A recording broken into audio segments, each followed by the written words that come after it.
Hello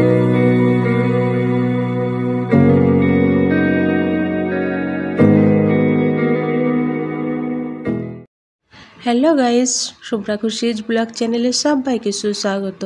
তো বড়দেরকে প্রণাম আর ছোটদেরকে বুক ভরা ভালোবাসা। তো দেখো, আজকে আমি নিয়ে এলাম একটি বিরিয়ানি রেসিপি। তো এই বিরিয়ানি রেসিপিটা আমি ঘরেই বানিয়েছি। তো কি করে বানিয়েছি, কি উপকরণ দিয়ে বানিয়েছি বিরিয়ানিটা, সেটাই তোমাদেরকে আজকে শেয়ার করব।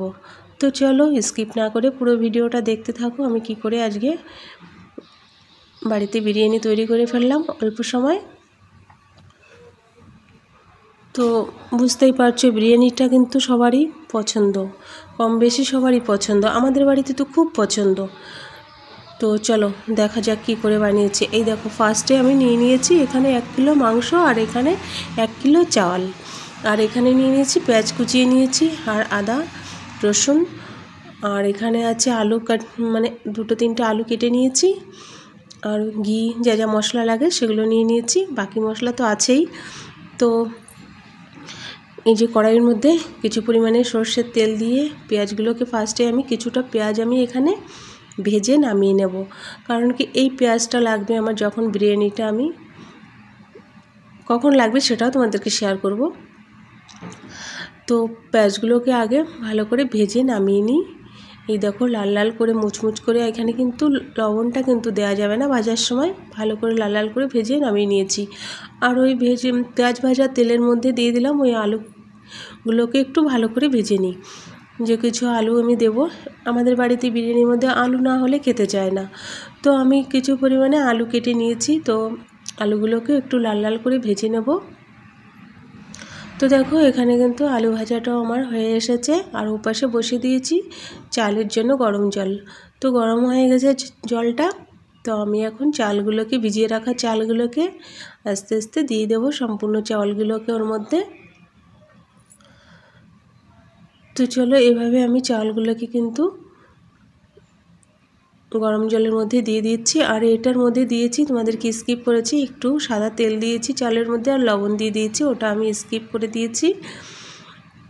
তো চলো আমার চাউলগুলো কিন্তু এখানে দেওয়া হয়ে গেছে, আর এপাশে আবার চলে এলাম ওই আলু ভেজে রাখা যে তেলটা ছিল কড়াইতে, ওই কড়াইয়ের মধ্যেই আমি তেজপাতা আর জিরে দিয়ে এখন ফোড়নে দিয়ে দিয়েছি। এটা এখন কি হবে, এখানে মাংসটা রান্না করে নেব আমি এপাশে। আর ওপাশে তো দেখতেই পেলে ভাতটা হচ্ছে বিরিয়ানির। তো এখানে আমি মাংসটাকে ভালো করে মানে মশলা কষিয়ে ভালো করে মাংসটাকে রান্না করে নেব। এই দেখো মশলা তো কষানো হয়ে গেছে প্রায়। এবারে যে মাংসটাকে দিয়ে দিয়েছি। মাংসটা কি করে রান্না করতে হয় এটা তো মোটামুটি সবাই জানো, এটা দেখানোর কোনো প্রয়োজনই পড়ে না। তো বিরিয়ানি বানাচ্ছি যেহেতু, তো দেখাতেই হবে, তাই না? তো চলো দেখতে থাকো। মাংসর কিন্তু কালারটা কিন্তু দারুণ এসেছে বন্ধুরা, দেখো শুধু কত সুন্দর একটা কালার এসেছে। আর এভাবে ভালো করে কষিয়ে নিতে হবে যতক্ষণ না এই মাংসর গা থেকে তেল বের হচ্ছে, ততক্ষণই এভাবে মানে মাংসটাকে কষিয়ে নিতে হবে। কী হবে বলো তো, ভালো করে কষানো হলে, তেল ছেড়ে দিলে, জল দিলে মাংসটা বুঝতে হবে ভালো মানে কষানো হয়ে গেছে, মশলাটাও কষানো হয়ে গেছে। তো চলো এখানে দেখো আমার প্রায় মাংস কষানো রেডি হয়ে গেছে, আর এপাশে ভাতটাও হয়ে গেছে। তো আমি এখানে ভাতটাকে ভালো করে একটা ঝাঁঝরি দিয়ে ছেঁকে নিয়ে নেব, ভাতটা জল না থাকে সেইভাবে একটা ছাঁকনি দিয়ে ভালো করে ভাতটাকে ছেঁকে নিচ্ছি।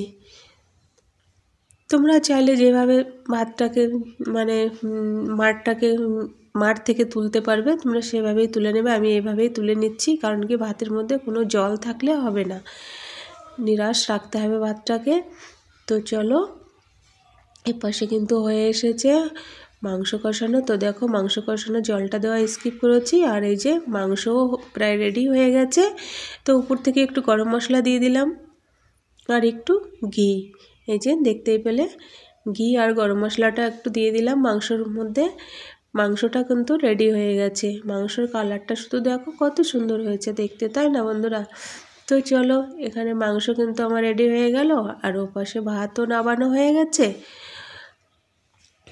তো চলো এবার দেখানো যাক তাহলে বিরিয়ানিটা কি করে পাইল দেবো। তো দেখো কড়াইয়ের মধ্যে ওটা আমি স্কিপ করে দিয়েছি, কড়াইয়ের মধ্যে ঘি দিয়ে দিয়েছিলাম।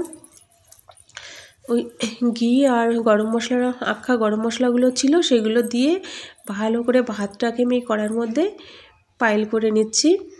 দেখতেই পাচ্ছ যে আস্তে আস্তে গরম মশলাগুলো ছিল। আর ওখানে একটু দিয়ে দিলাম কেওড়া জল, গোলাপ জল বাটিতে করে, এটার মধ্যে দিয়ে ভালো করে একটা খুন্তি দিয়ে ভালো করে নেড়ে দিয়েছি। ভাত কটাকে ভালো করে পাইল করে নিয়েছি আমি। আর এপাশে দেখো এর মধ্যে দমে বসাবো এই কড়াইটার মধ্যে, কড়াই না এটা একটা তপেলি।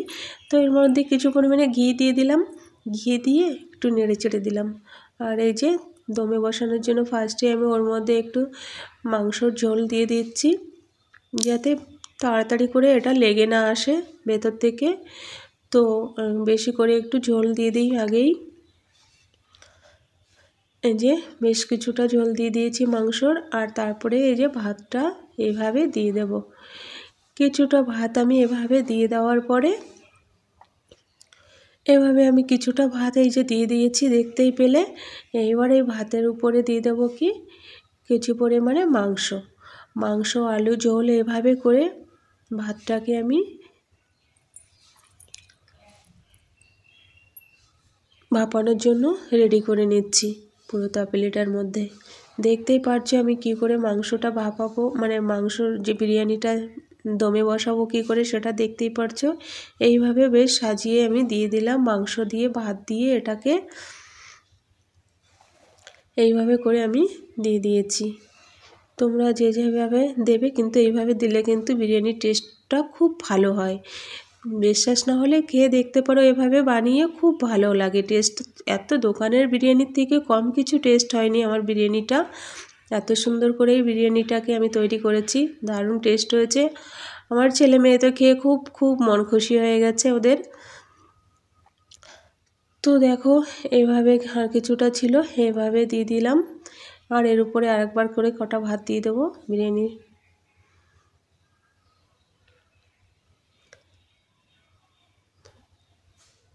তো চলো বন্ধুরা এভাবে ভালো করে আমি ঢেকে দিলাম। দেখতেই পেলে একটু আর একটু ঝোল উপর দিয়ে দিচ্ছি। তোমরা চাইলে এটা উপর দিয়ে নাও দিতে পারো। এখানে আমি কারণ কি ভাতটা আমার কাছে অনেকটা বেশি ছিল, তো আমি এভাবেই এই তপেলিটাতে দিয়ে দিয়েছি।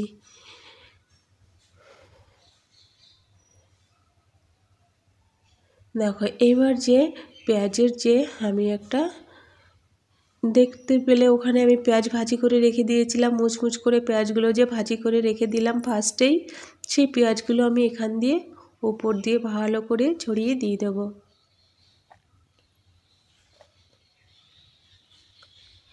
এটা কিন্তু দেওয়া খুবই দরকার, এই পেঁয়াজটা দিলে কিন্তু খুবই একটা সুন্দর একটা টেস্ট আসে, দুর্দান্ত একটা টেস্ট হয় এই পেঁয়াজটা এইভাবে করে দিলে।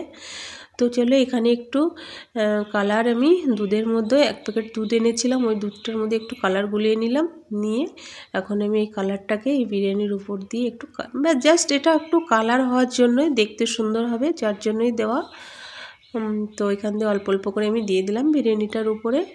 তো আমার রেডি হয়ে গেছে কিন্তু বিরিয়ানিটা। এখানে আমার পাইল করে পুরো তপলির মধ্যে একদম দমে বসানোর জন্য আমি রেডি করে নিয়েছি। এবার আমি কি করব, দমে বসাতে চলে যাব। এই যে একটা তাওয়া নিয়ে নিয়েছি, তাওয়ার মধ্যে কিছু পরিমাণে লবণ দিয়ে দিচ্ছি। কেন বলো তো বন্ধুরা, এটা তাওয়ার উপরে লবণ দিলে পরে কি হবে, ওটা বিরিয়ানিটা তলে লেগে ধরবে না তপলির মধ্যে, ওর জন্য আমি কিছু পরিমাণে লবণ দিয়ে দিয়েছি, দিয়ে তপলিটাকে বসিয়ে দিয়েছি। আর এই যে ঢাকনাটা দিয়ে ঢেকে দিলাম। এই ঢাকনাটা দিয়ে এত সুন্দর হয়, ঢাকনাটা ঢেকে দিলে পরে একটু ভাপও বেরোবে না, খুবই সুন্দর হয়। কারণ কি আগেও আমি বানিয়েছি এভাবে, খুব টেস্টি হয়েছিল। আর এই বিরিয়ানিটা তো এত টেস্টি হয়েছে কি বলবো বন্ধুরা, ভীষণ টেস্টি হয়েছে খেতে, দুর্দান্ত টেস্ট হয়েছে। আর তোমরা বিরিয়ানিটা দেখলেই বুঝতে পারছো যে টেস্ট খুবই হয়েছে। আমি কি বলবো। তো চলো দেখা যাক তাহলে দমে বসানোর পরে এবার কেমন হলো বিরিয়ানিটা একটু দেখি। এই দেখো আমি আধা ঘন্টা মতো দমে বসিয়ে রেখে দিয়েছিলাম, আধা ঘন্টা পরেই কিন্তু আমি এখানে ঢাকনাটা খুলেছি। তো পুরো ভাপ উঠে গেছে, দেখতেই পাচ্ছো ধোয়া ধোয়া বেরোচ্ছে। বিরিয়ানিটা কিন্তু দারুণ হয়েছে বন্ধুরা, কি বলবো, সত্যি এত অসাধারণ টেস্টি হয়েছে বিরিয়ানিটা, একদম দোকানের বিরিয়ানির মতো লাগছেও দেখতে, তেমন খেতেও ঠিক তেমনই লেগেছে। তো দেখো বিরিয়ানিটা কিন্তু একদম রেডি হয়ে গেছে, দেখতেই পারছো। তো আমার এই ভিডিওটা ভালো লাগলে বন্ধুরা একটা লাইক একটা কমেন্ট করে দিও, আর ভিডিওটা দেখার জন্য অনেক ভালোবাসা। ভালো থেকো, টাটা, বাই বাই।